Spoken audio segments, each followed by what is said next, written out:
Job chapter 22. Eliphaz.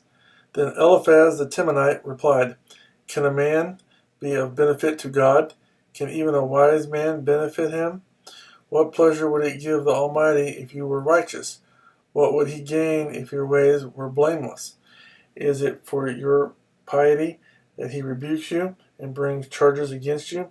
Is not your wickedness great? Are not your sins endless? You demanded security from your brothers for no reason. You stripped men of their clothing, leaving them naked.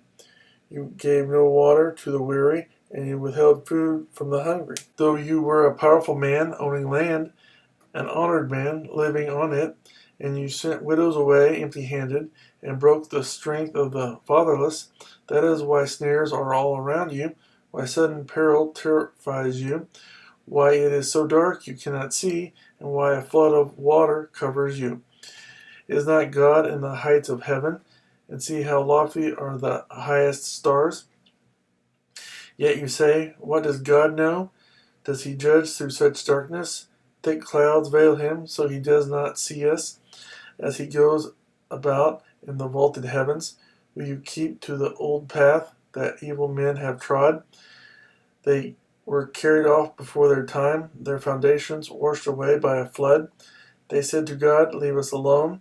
What can the Almighty do to us? Yet it was He who filled their houses with good things. So I stand aloof from the counsel of the wicked.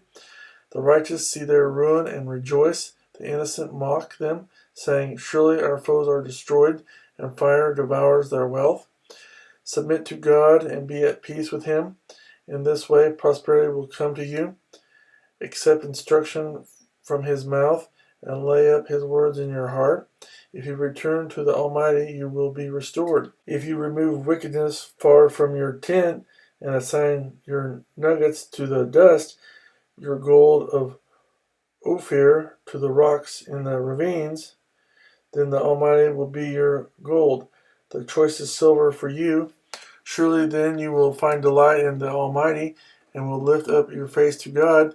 You will pray to Him, and He will hear you, and you will fulfill your vows.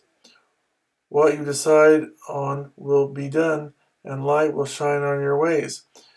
When men are brought low and you say, Lift them up, then He will save the downcast. He will deliver even one who is not innocent, who will be delivered through the cleanness of your hands.